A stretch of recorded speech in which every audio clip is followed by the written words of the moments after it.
had a bit of a break on the project. We're working on the digital place-based engagement. It's sprint 3. We're sort of, I suppose I put all 3.5 there. We're we had the half term off, so we lots of people on leave and so on. So it was a bit slow, and so we just kind of tried to progress our procurement exercise on that for the delivery partner, which we've made good progress on. And you'll see that we've now got our delivery partner down here, FutureGov. So we're just finalising that and trying to onboard them. But there are a few things that we've been doing in the meantime over the last few weeks to try and get us up to speed. As an overview of the project, it's a COVID-19 challenge from the local digital fund funded by MHCLG. It's pretty timely as we go into yet another lockdown, and so this is really what we were looking at, was trying to build what we've been doing in response to that, turn it more into a learning exercise, and then see if we can take it a bit further. The first one is around digital place-based engagement playbook, and that is really to try and write down what we've been doing and try and make it accessible so it can be a learning tool for others, and also so it's something that we can build on, and also platform providers and developers can respond to as well, to try and see how they can develop different platforms and products to try and look at what our needs are. That's obviously crucial now as we head towards winter and we're going back towards again more restrictions. So we have to continue to explore these different digital options for engagement, and so I think making sure that we've got some playbook where people can go in, work out how to run different types of engagement, what platforms maybe they can use to do that, and how they can actually run them and collect the information from those and the feedback from those. It's worth getting that all down so that others can learn from it, so that it's clear and accessible, and so that we can learn from it too. And then the other thing that we wanted to push on as well was digital site notices. It was the one thing we didn't really digitize, and we always have this issue where people obviously are not able to go out as more restrictions come in, particularly those who are vulnerable or shielding. And so the availability of site notices is pretty scant, but also site notices do sort of like a bare minimum, and we'll come on to that as a bit of work in the moment that we've been doing. But they obviously they could be so much more, and I think even with the information we've got now, by having a digital version of site notice, even if we use our current data that we collect, and in the way we collect it, it could be far more beneficial if we've got a digital notice. It means that people can use different web-based applications, use GIS and so on to find development in their area, find out about development in their area, other place-based consultations in their area, but without the need to actually go out. And it gives them that doorway into going to other areas of consultation. So it may not just be about the scheme, it may point them to something else that's going on in their area, and a completely different digital platform. Maybe it's around policy or a site allocation or something like that. So that's the kind of two key areas of work that we're working on. So procurement. So where we are now, we're onboarding at the moment this week. So this next sprint really is trying to align our team's work patterns. Rather than waiting for procurement, we decided that given that we were all here ready to do it, and we'd already got a fair bit of work done on this stuff, we have decided, which is why we're already kind of in sprint 3 really for is to try and get some of the groundwork done to try and really push on when we do get the delivery partner. So that's quite positive. So we're going to be trying to get them up to speed, share our resources with them, and then the next sprint, which is due to kick off on the 23rd, we're looking for that to be something which obviously the delivery partner will then be, which is FutureGov, will be coming on and leading on a workshop on that, and we'll be able to report the next show and tell hopefully where we are and exactly what our plan of action is, and how we're going to progress with particularly developing the playbook and the site notices, and how we want to start kind of coming up with some early prototypes for that. I'll just take this opportunity actually just in the show and tell just to say hi to Britt. And Britt, did you want to come online and just quickly say hi?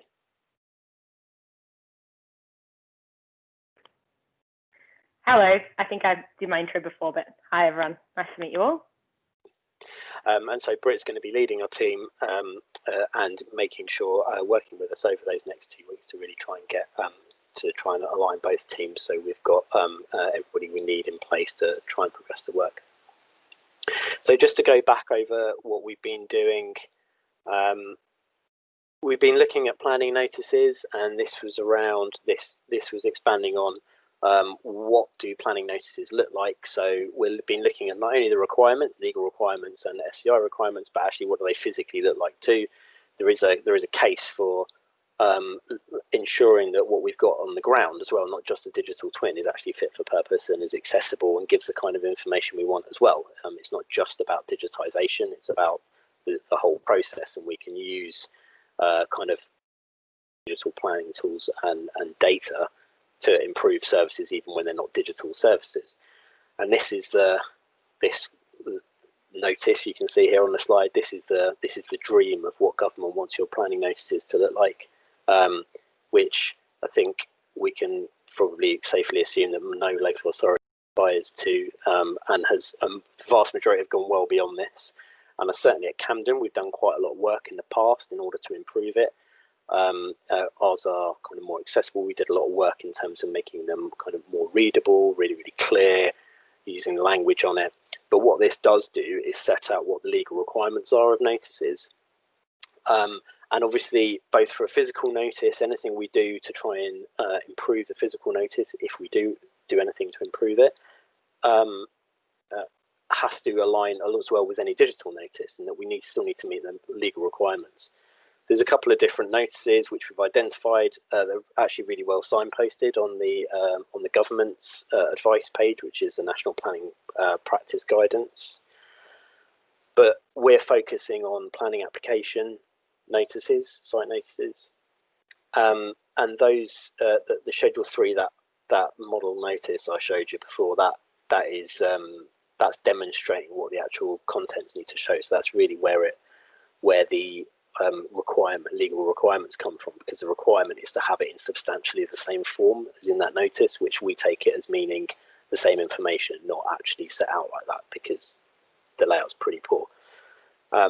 And actually, you can distill that down into this set of information. Now, there's some variation in it, and there is a separate requirement for what you have to publish on the web, but it basically aligns this crossover, so it aligns with this. So if we hit this set of minimum information here, then we're hitting the legal and the web requirements for publishing information. There is some deviation at the bottom there, which is around expedited appeals. So there's certain types of planning applications, household appeals, where you don't get the chance to make any further comments, and there's a requirement that it explains that on a site notice if it's that type of application. So it warns people this is your last chance to comment. The other thing is around where it's EIA development.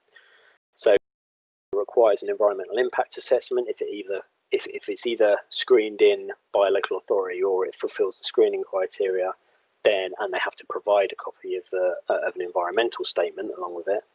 Then you also have to provide where you can get a copy of it, of the environmental statement, and it also refers to a cost of it, because traditionally you'd be able to actually ask for a hard copy of it, so you have to also publish a cost for it. So that's fairly simple. The problem that we had was, or that we thought we may have, was around statements of community involvement, and each local authority has to publish a statement of community involvement, and that explains how they're going to engage with local residents and businesses and engage people with the planning process.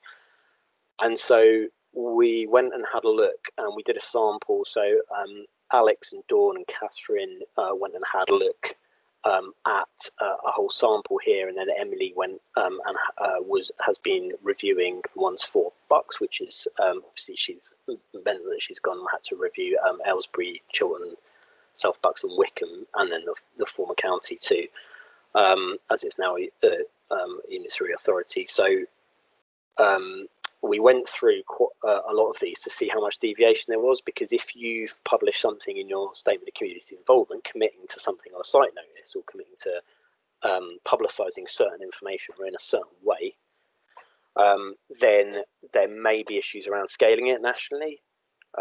So we wanted to make sure it all kind of if there was a way that we could try and scale it, given the level of deviation. But what we actually found was there's very little deviation from it, and you can see here this is just kind of a simple matrix that we built from it.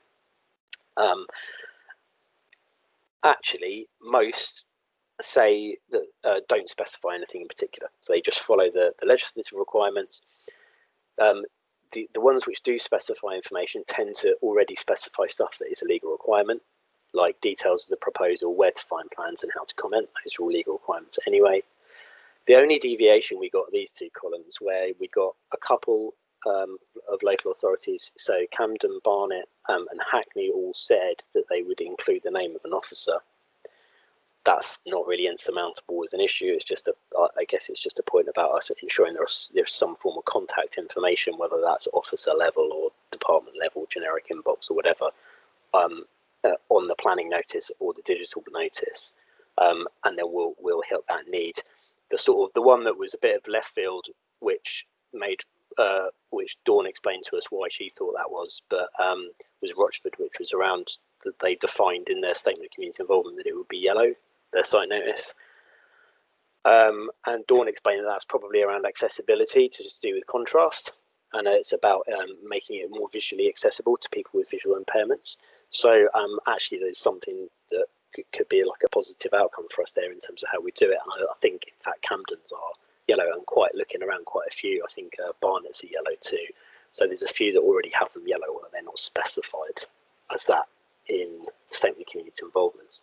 So that was really positive actually. It meant that actually we think that if we hit, apart from adding in the name of an officer, if we hit that list of legal requirements, then we've met the legal requirements for the notice, and so we'll be able to meet the legal needs, but then expand that notice to be much more kind of useful and helpful to people who are engaging.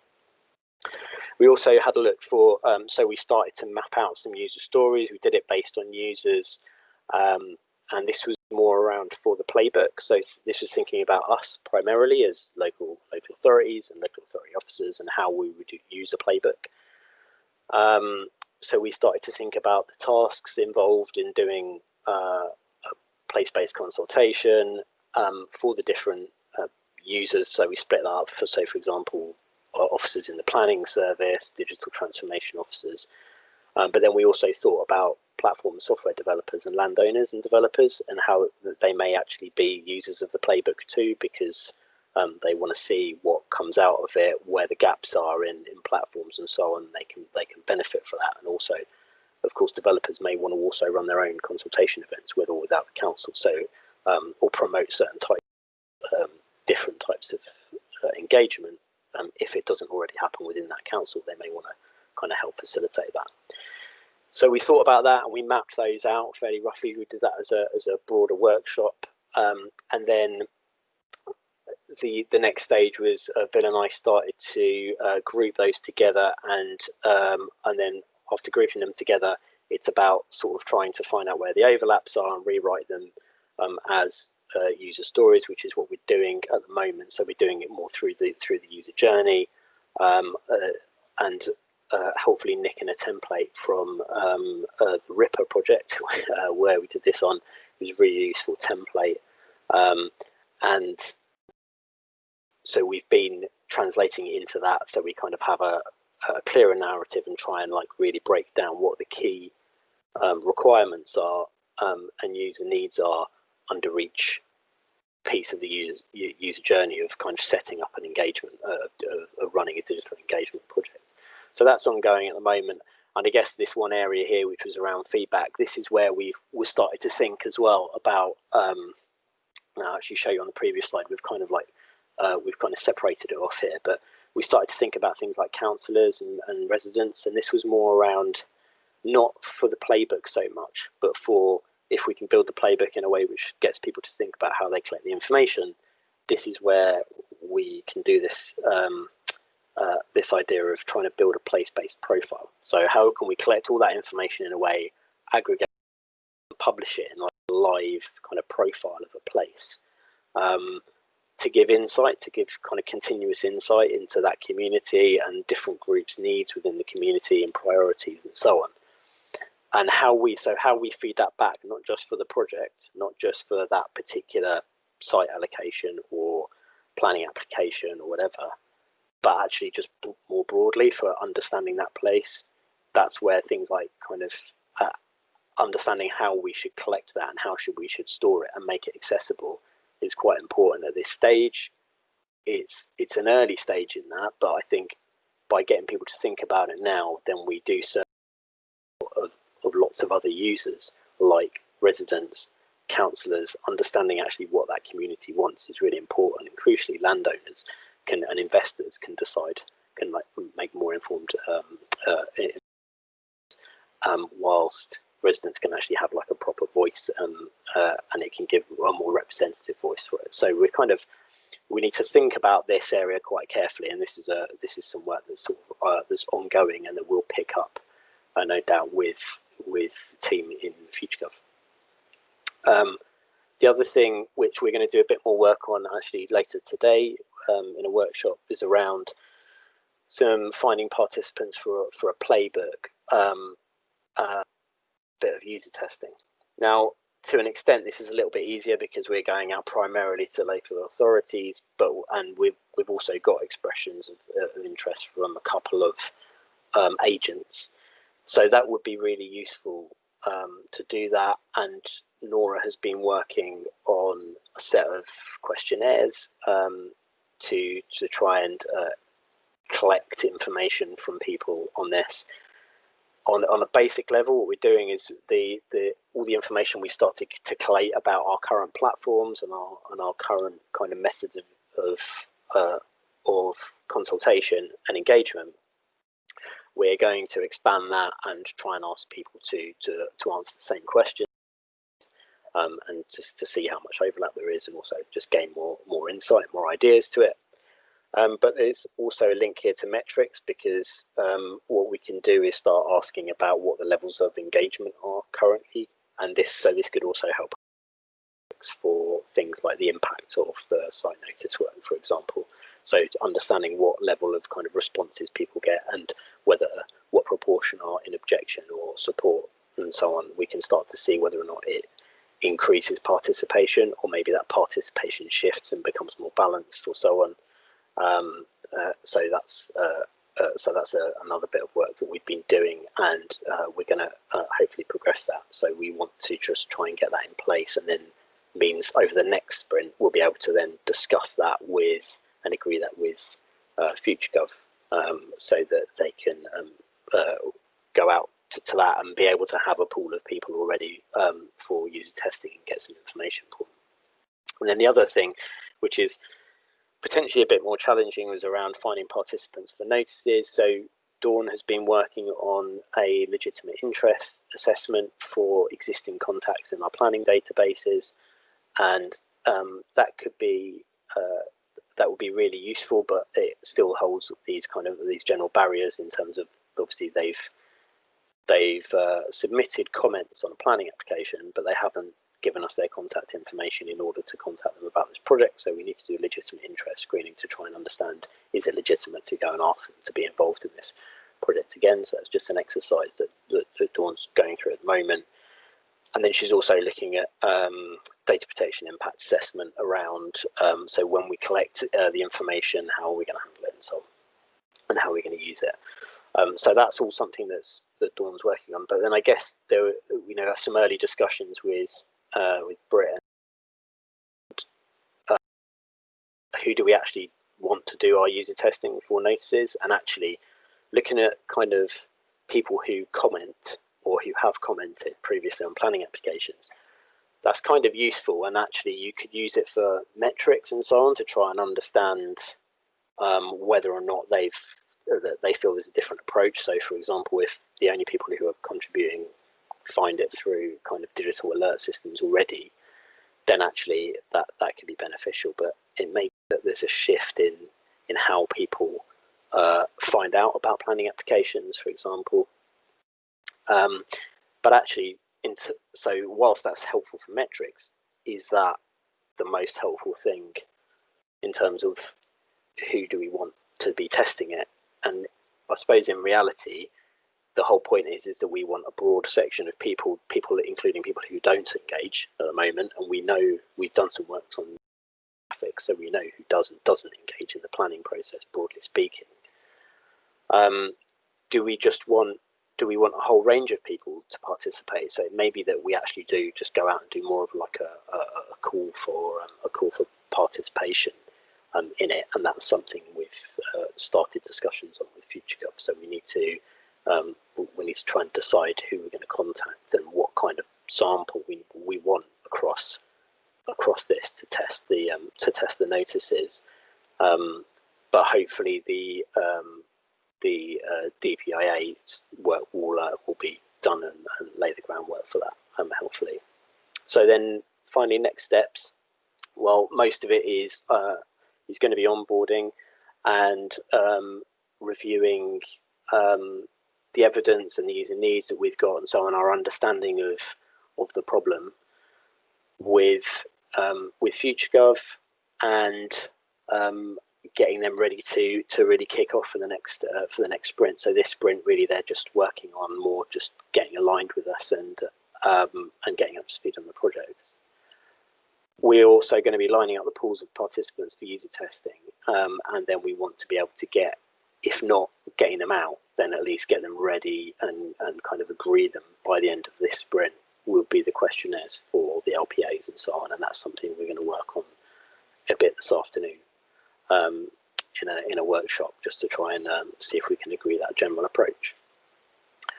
So that's it really as a general update. As I say, it's a bit of a slow period. We've been focusing on procurement, and we've had the half-term break and everything, but hopefully we've laid the groundwork to get FutureGov up and running on their delivery of the project a bit quicker. Are there any questions? Has anyone got anything they want to comment on or ask questions about? Can I ask a question, Rich, about the planning notices?